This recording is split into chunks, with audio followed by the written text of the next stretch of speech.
Louis Schweitzer, vous avez été le président de Renault, président de la Haute Autorité de lutte contre les discriminations et vous vous occupez de la défense des animaux. On va en parler dans quelques instants. Aurélien Barraud, vous êtes astrophysicien, vous êtes philosophe, vous êtes aussi militant pour les animaux et vous êtes, on va le dire tout de suite, végétarien. Vous publiez tous les deux « L'animal est-il un homme comme les autres » chez Duno. Vous posez cette question, pourquoi Louis Schweitzer? Parce qu'au fond, vous dites, aujourd'hui on est en train de regarder les animaux autrement. Parce qu'on reconnaît dans les animaux d'abord de la sensibilité, la capacité de souffrir, d'être heureux. On reconnaît leur intelligence et on arrive, grâce au progrès de l'éthologie, à dialoguer, à mieux comprendre les animaux. Au fond, les animaux ne parlent pas notre langue. Oui. Et donc, on ne les comprenait pas, on ne dialoguait pas avec eux, sauf peut-être avec les animaux de compagnie. Maintenant, on sait, je crois, beaucoup mieux comprendre les animaux. Oui, c'est ça la réalité, Aurélien Barraud?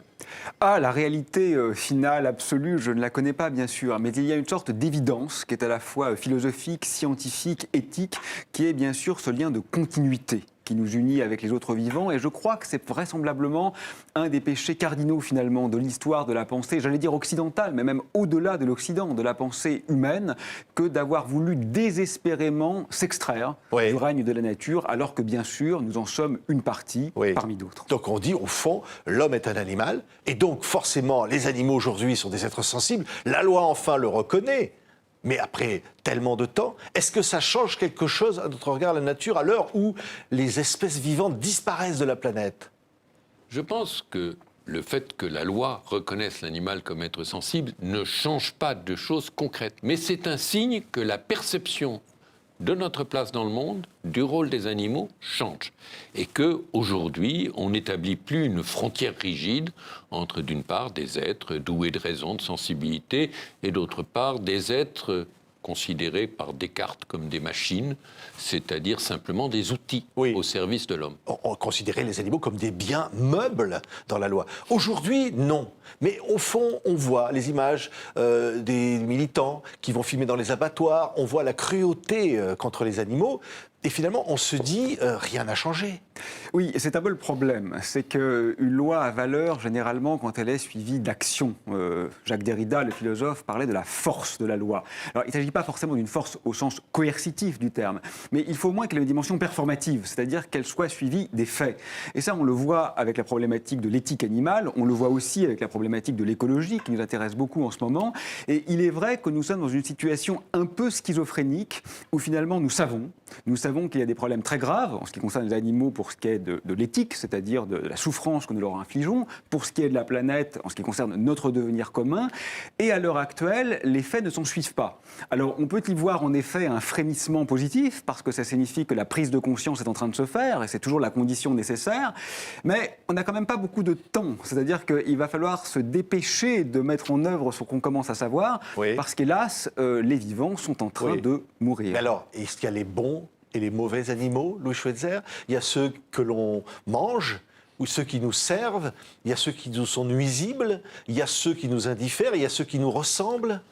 Je ne pense pas qu'on puisse couper l'univers en tranches et classer les animaux en fonction uniquement de notre relation à eux me paraît une seconde faute.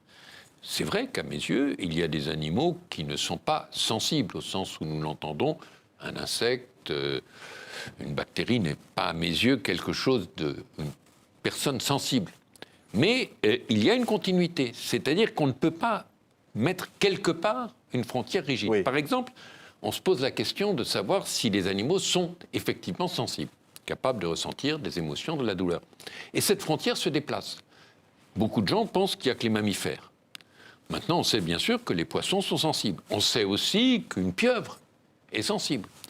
On pense que sans doute un homard est sensible. Et au fond, au fur et à mesure que la connaissance progresse, on s'aperçoit que les frontières reculent. Oui, donc il faut protéger l'ensemble des animaux comme un bien commun et l'ensemble des espèces vivantes. Mais finalement, pourquoi seulement les animaux? Est-ce qu'il faut aller plus loin? Est-ce qu'il faut protéger toute finalement la diversité sur Terre? Oui, les protéger, c'est une chose. Ne pas les massacrer, c'en est une autre. Il faudrait peut-être déjà commencer par là, parce qu'actuellement, nous tuons environ 1000 milliards de vivants sensibles par an. Oui. Pour des C'est à raisons... eux d'ailleurs que vous dédiez le livre au début. Oui, à mon fils, mais ce sont effectivement des vivants que nous tuons sans raison valable, puisque ce n'est pas du tout nécessaire à notre vie, c'est même plutôt nuisible à notre vie, aussi bien à l'échelle globale qu'à l'échelle locale, et ça engendre bien sûr des souffrances immenses.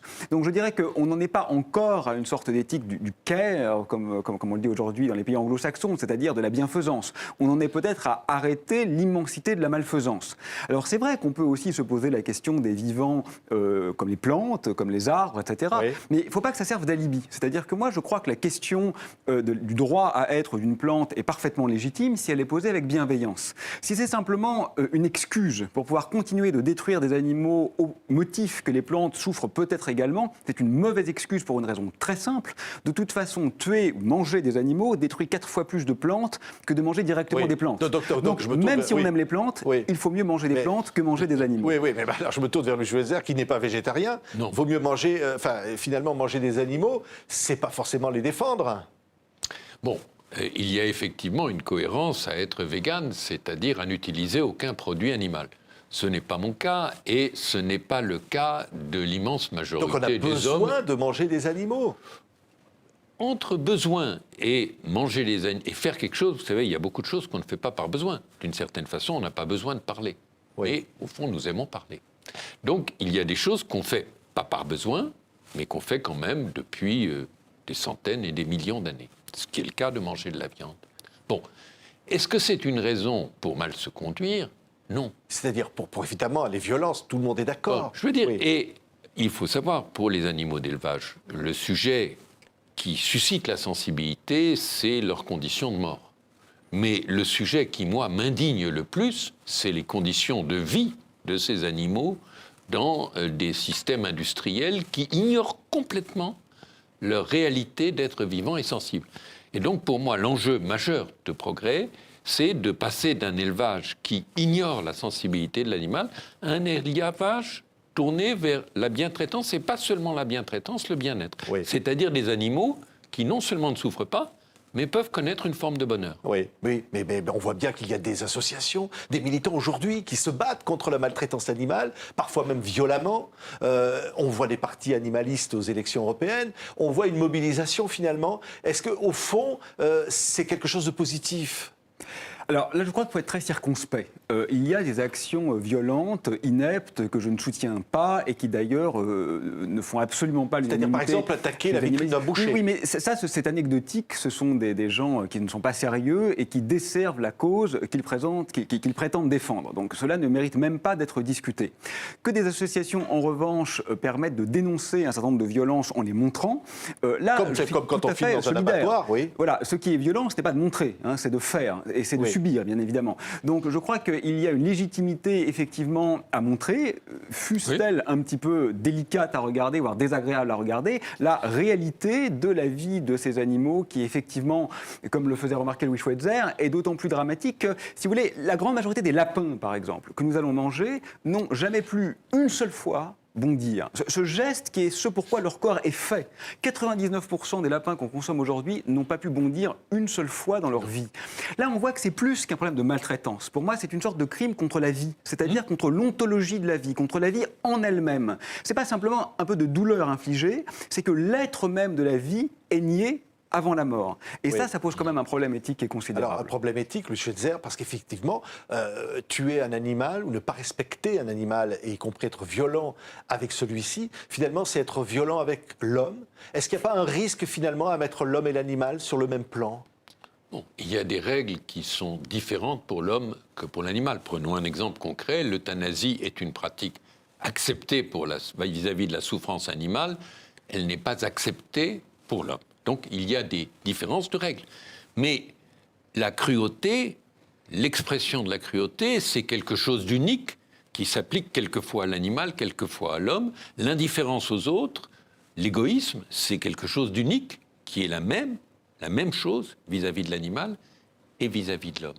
Et donc, quand on combat pour les animaux, on combat aussi contre des sentiments négatifs de façon générale. Donc, vous dites, en gros, quand une société respecte les animaux, elle respecte plus facilement les libertés humaines? Alors, il y a bien sûr des exceptions, mais je pense que l'indifférence au sort des autres est une indifférence générale et que oui, l'indifférence au sort des animaux et l'indifférence au sort des autres hommes, et notamment des hommes qui sont moins proches de nous, c'est la même chose. Oui, on va dire simplement aujourd'hui, chacun a conscience ou a envie de préserver les espèces vivantes, les animaux, les respecter, mais il y a une contradiction avec le développement économique, il y a une contradiction avec la croissance recherchée. Oui, il y a une contradiction apparente. Parce qu'en réalité, le premier point qu'il faut quand même souligner, c'est qu'on a tendance, quand il s'agit des humains, à penser les individus. Nous avons raison de le faire. Mais quand il s'agit des animaux, à penser les espèces. Les espèces comptent. Vous savez qu'il y a 7 millions d'espèces environ sur cette planète et elles sont en décroissance rapide.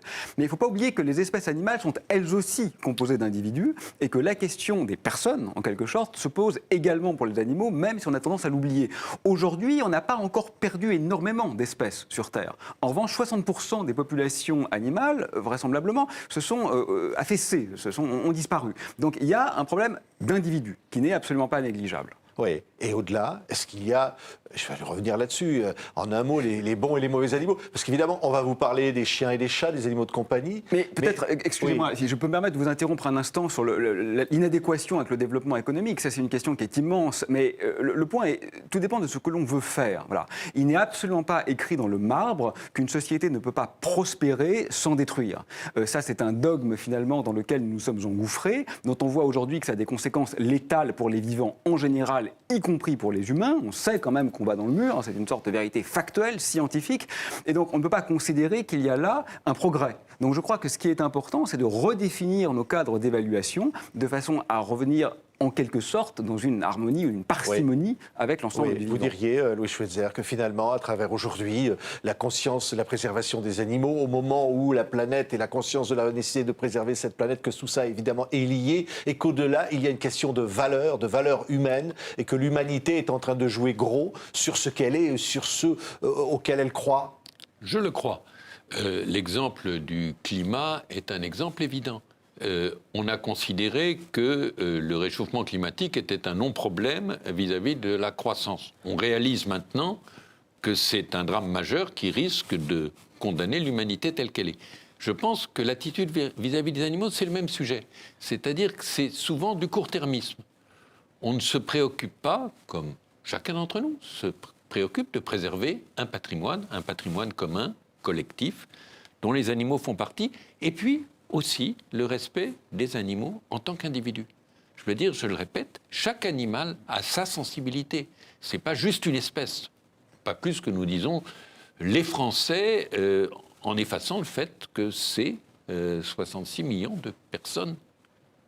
Merci. Merci à tous les deux. C'est un livre absolument passionnant. Il s'appelle « L'animal est-il un homme comme les autres ?» Il y a beaucoup d'autres questions qui sont posées auxquelles vous répondez tous les deux. Vous n'êtes pas forcément toujours exactement d'accord, mais enfin la cause est la même. C'est publié chez Duno. Merci beaucoup Aurélien Barraud et Louis Schweitzer d'avoir été nos invités.